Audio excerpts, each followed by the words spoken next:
नमस्कार, मैं हूं विद्यासागर। स्वागत है आप सभी का दिल्ली लाइव में। बुलेटिन में सबसे पहले बात कोरोना की करते हैं। तो दिल्ली में 24 घंटे में मिले 59 नए केस। 24 घंटे में 72 लोगों ने संक्रमण को मात दी है। वहीं दिल्ली में कोरोना के 1553 एक्टिव केस बचे हैं। राजधानी में 0.10% पहुंचा पॉजिटिविटी रेट। संक्रमण से अब तक 24,967 लोगों की मौत हुई है।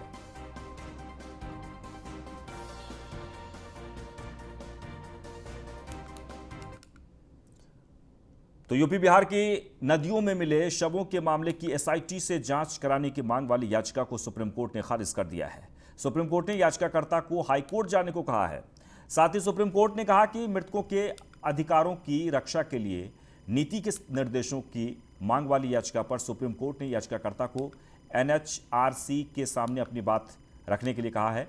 बता दें कि यूपी के गाजीपुर, उन्नाव और बिहार के बक्सर जिले में गंगा नदी में शव बहते मिले थे। याचिका में इन लोगों की मौत का कारण जानने के लिए राज्य सरकारों को निर्देश देने की मांग की गई थी।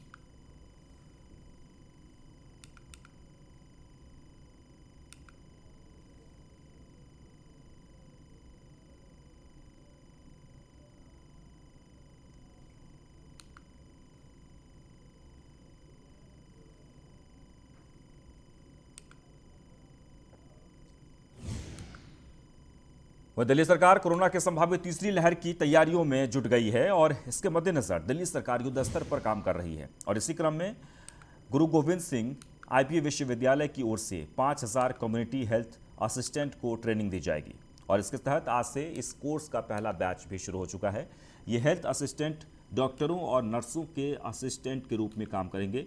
दिल्ली के उप मुख्यमंत्री मनीष सिसोदिया और स्वास्थ्य मंत्री सत्येंद्र जैन ने इस प्रोग्राम का आधिकारिक इसे लॉन्च किया है। बता दें कि दिल्ली सरकार की ओर से शुरू किए गए इस कार्यक्रम का पहला बैच 28 जून यानी आज से शुरू हो गया है, जिसमें 500 ट्रेनीज को कई तरह के काम जैसे paramedic, life saving, first aid, home care की ट्रेनिंग दी जाएगी। और ये ट्रेनिंग 14 दिनों तक 2 चरणों में किया जाएगा।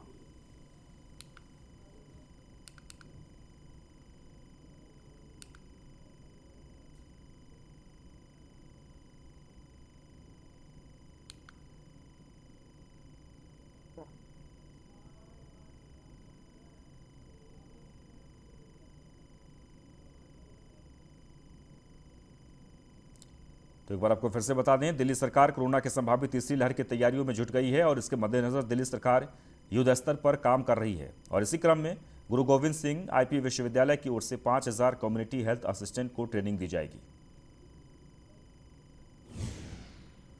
वहीं दिल्ली सरकार के पर्यावरण मंत्रालय की तरफ से दिल्ली को प्रदूषण मुक्त बनाने के लिए राजधानी में 33 लाख पौधे लगाने का लक्ष्य रखा गया है, जिसे लेकर आज से वन महोत्सव की शुरुआत की गई है। और ये वन महोत्सव राजधानी में 15 दिनों तक चलेगा। और इसकी शुरुआत गोपाल राय ने गढ़ी मांडू में वृक्षारोपण कर की है। वहीं इसी क्रम में उत्तर पूर्वी दिल्ली के बाबरपुर विधानसभा के सुभाष मोहल्ला में वृक्षारोपण किया गया। और इस मौके पर आरडब्ल्यू के साथ स्थानीय निवासी भी मौजूद रहे।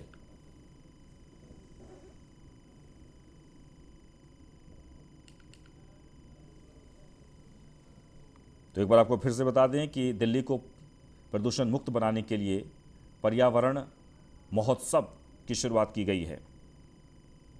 और ऐसे में राजधानी में 33 लाख पौधे लगाने का लक्ष्य रखा गया है। इसे लेकर आज से वन महोत्सव की शुरुआत की गई और ये वन महोत्सव राजधानी में 15 दिनों तक चलेगा।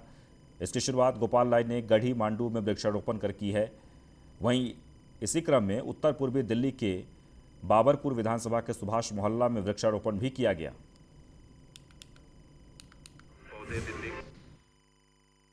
जिसके मंत्री हमारे माननीय मंत्री गोपाल राय जी है, वो वन महोत्सव बना रहे हैं। और उनके आह्वान पर हर विधानसभा, दिल्ली की 70 विधानसभा में पौधे लगाने का आज काम किया जा रहा है। हमने भी आज बाबरपुर विधानसभा में वार्ड 48 सुभाष मोहल्ला में पौधे लगाए हैं और कुछ एनजीओ को भी दिए हैं और कुछ आरडब्ल्यू के द्वारा पौधे लगाए जा रहे हैं पार्कों में। वहीं राजधानी दिल्ली में ऑक्सीजन को लेकर बीजेपी लगातार दिल्ली सरकार पर हमलावर हो रही है। और इसी क्रम में आज बीजेपी नेताओं ने जंतर मंतर पर धरना दिया। दिल्ली के सीएम अरविंद केजरीवाल का इस्तीफा मांगा। बीजेपी नेताओं का आरोप है कि कोरोना की दूसरी लहर के दौरान दिल्ली सरकार की ओर से दिल्ली में ऑक्सीजन की जरूरतों को बढ़ाकर बताया गया। इस दौरान सांसदों, विधायकों और पार्टी के पदाधिकारियों के साथ विरोध प्रदर्शन की अगुवाई करते हुए दिल्ली बीजेपी के अध्यक्ष आदेश गुप्ता ने कहा कि अरविंद केजरीवाल को आपराधिक लापरवाही के लिए गिरफ्तार किया जाना चाहिए। वहीं इस मौके पर मनोज तिवारी, मीनाक्षी लेखी, पूर्व महापौर जयप्रकाश के साथ साथ कई नेता मौजूद रहे।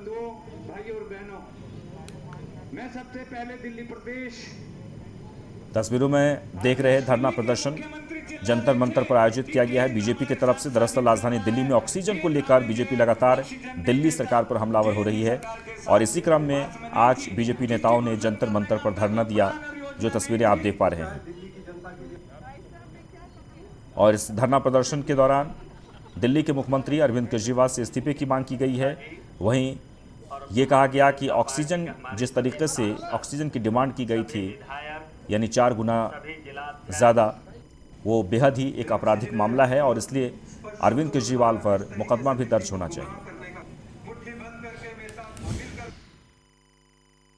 जरूरत से 4 गुनी ज्यादा ऑक्सीजन की डिमांड करना और उसके बाद अपने मिसमैनेजमेंट को छुपाने के लिए केंद्र सरकार को कटघरे में खड़ा करना, अपनी व्यवस्थाओं को सही नहीं करना और जब चोरी पकड़ी गई तो फिर दोबारा से झूठ बोलना एक केजरीवाल की पुरानी फितरत है। केजरीवाल ने यहाँ दिल्ली में अंदर कोरोना की दूसरी लहर में एक आपराधिक लापरवाही की है, इसका मुकदमा उनके ऊपर चलना चाहिए।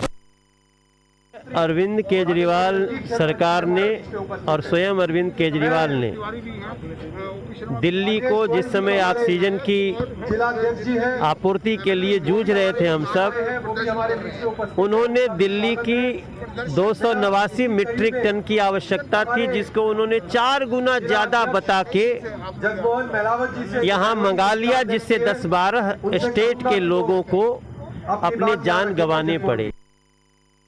सीधा केस बनता है, आपराधिक मामला है और कंटेम्प्ट ऑफ कोर्ट भी बनता है, क्योंकि इन्होंने कोर्ट में झूठ बोला है और गलत एफिडेविट के कारण गलत ऑर्डर कोर्ट से पास हुआ।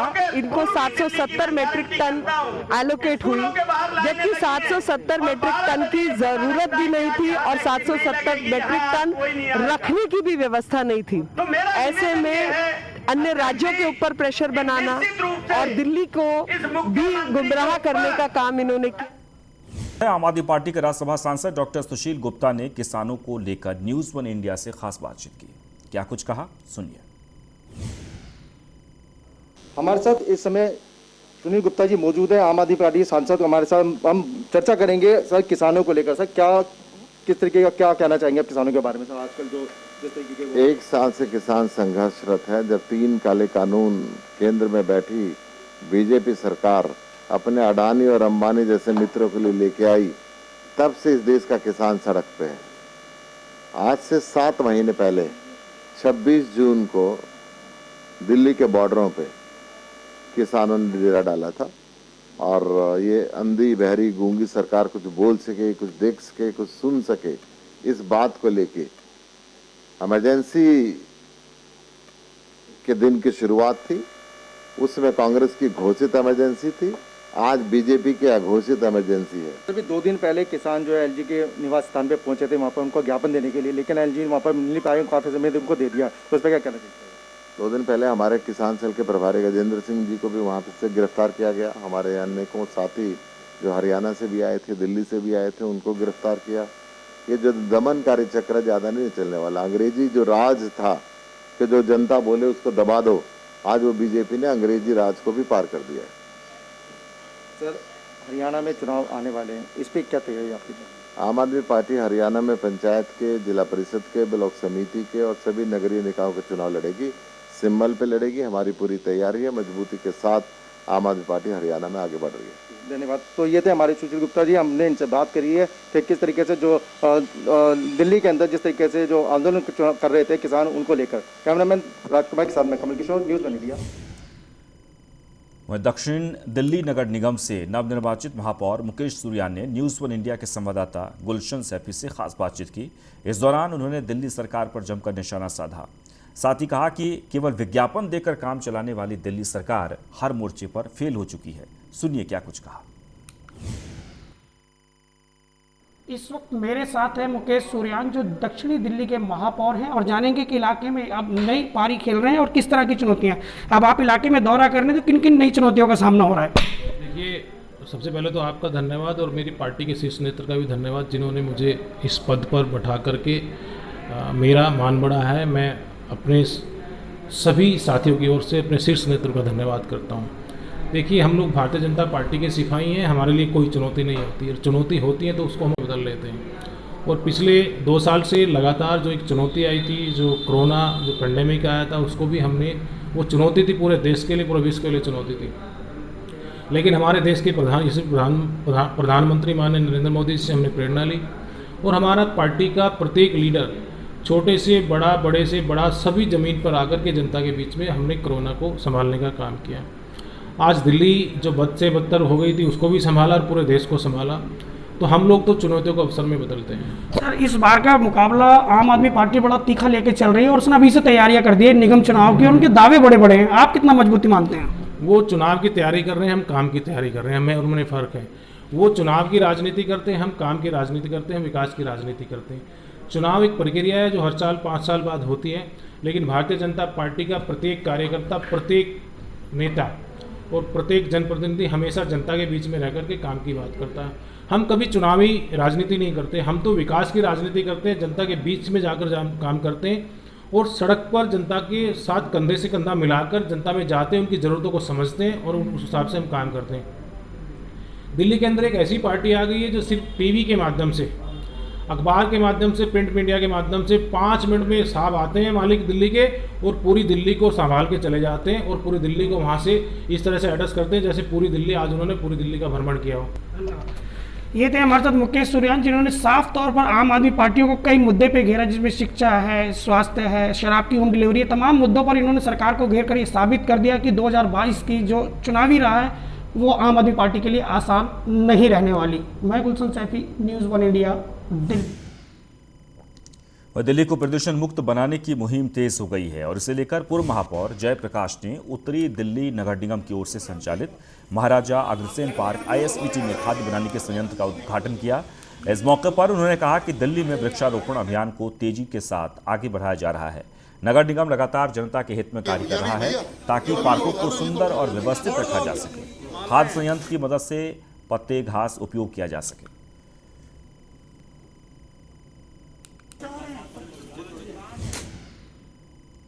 वह दिल्ली में खुले जिम और योग संस्थान 50% क्षमता के साथ खोले गए। जिम कोरोना में प्रतिबंधों में दी गई ढील, जिम के मालिकों ने सरकार का आभार जताया है। फैसले के लिए सरकार को धन्यवाद दिया है। हम सभी कोविड-19 दिशा निर्देशों का पालन कर रहे हैं, ऐसा कहा है जिम मालिकों ने। आपको बता दें कि दिल्ली में अनलॉक 5 के तहत जिम और योग संस्थानों को 50% क्षमता के साथ खोलने की इजाज़त दे दी गई है। इससे मैरिज हॉल, होटल और बैंकेट हॉल में अधिकतम 50 लोगों के साथ शादी समारोह आयोजित करने की भी छूट मिली है। हालांकि घर और कोर्ट में शादी समारोह के दौरान अधिकतम 20 लोग ही शामिल हो सकेंगे। बता दें कि अनलॉक 5 के लिए दिल्ली आपदा प्रबंधन प्राधिकरण ने छूट का ऐलान किया है। हालांकि सिनेमा हॉल, मनोरंजन पार्क और थिएटर खोलने की इजाज़त सरकार ने अभी नहीं दी है। कोरोना के घटते प्रकोप के साथ रियायतों में ढील दी जा रही है और दिल्ली के ज़्यादातर जिम कोरोना प्रोटोकॉल के साथ खोल दिए गए हैं।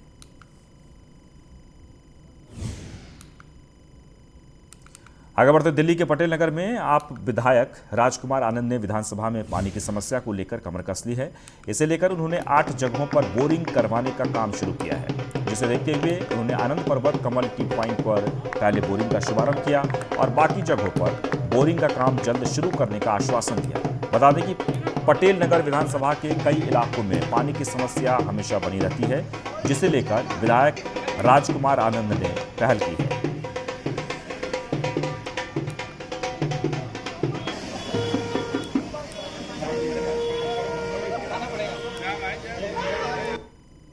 नगर में जल संकट को देखते हुए हमने 9 बोरिंग अगले 15 दिनों में कराने का संकल्प किया है। उसी के तहत आज ये पहली बोरिंग है और 15 दिन में हम 9 बोरिंग कराकर पटेल नगर की जनता को पानी के संकट से कुछ मुक्त कराने का प्रयास करेंगे। इसके अलावा हम जो यूजीआरएस का पानी है उसे बढ़ाने के लिए लगातार प्रयास कर रहे हैं। हमें पता है कि पानी का जल संकट चंद्रावल की जो लाइन है वहाँ से जो पानी है वो पॉल्यूटेड हो चुका है। उसकी प्रक्रिया में 15-20 दिन खराब हुए हैं और लोगों को तकलीफ का सामना करना। वह कल्याणपुर इलाके के इष्ट विनोद नगर में रिश्तों को शर्मसार करने वाली घटना सामने आई है, जहां एक कलयुगी बेटे ने अपने माता पिता को मौत के घाट उतारने के लिए चाकू से हमला बोल दिया। इतना ही नहीं, अपने भाई और भाभी को भी मारने की कोशिश की, लेकिन उन्होंने कमरे के दरवाज़ा को बंद कर अपनी जान बचाई। वहीं सूचना पर पहुंची पुलिस ने आनन फानन में घायल माता पिता को LBS अस्पताल में भर्ती कराया, जहां डॉक्टरों ने पिता देवेंद्र कुमार को मृत घोषित कर दिया और उनकी पत्नी मंजू को एम्स रेफर कर दिया है, जहां उनकी हालत नाजुक बनी हुई है। फिलहाल पुलिस ने आरोपी बेटे विशाल को गिरफ्तार कर लिया है।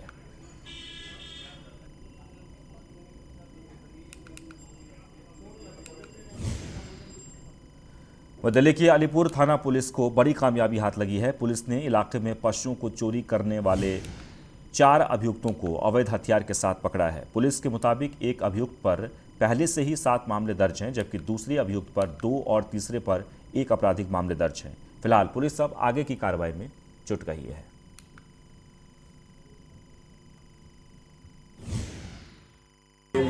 तो अभी आपकी भैंस चोरी हुई थी? हमारी जनवरी में हुई थी और एक बार तो कई साल पहले हुई थी, 2-3 साल पहले हुई थी। तो क्या अभी भैंस मिली आपको? हमारे यहाँ कोई भैंस नहीं मिली जी, हमने काफी तलाश की, कोई मिली नहीं। ये तो गाड़ियों में आके अपने रिवाल्वर कट्टे रखते हैं और उसमें पत्थर रखते हैं, तो पीछे भागते हैं तो पत्थर फेंक कर मारते हैं उनको, सिर फोड़ जाते हैं उनका। तो इनके पास हथियार होते हैं? हथियार होते हैं इनके पास। अब ये मेरे पड़ोस में से दूसरी की मैच को ली थी पिछले सर्दियाँ में, जनवरी में। अब उसके हाथ पैर बांध कर, उसकी औरत भी वही, बच्चे भी वही, वो हाथ पैर बांध। और इसी के साथ इस बुलेटिन नंबर से इतना ही, लेकिन आप बने रहे न्यूज़ 1 इंडिया के साथ। नमस्कार।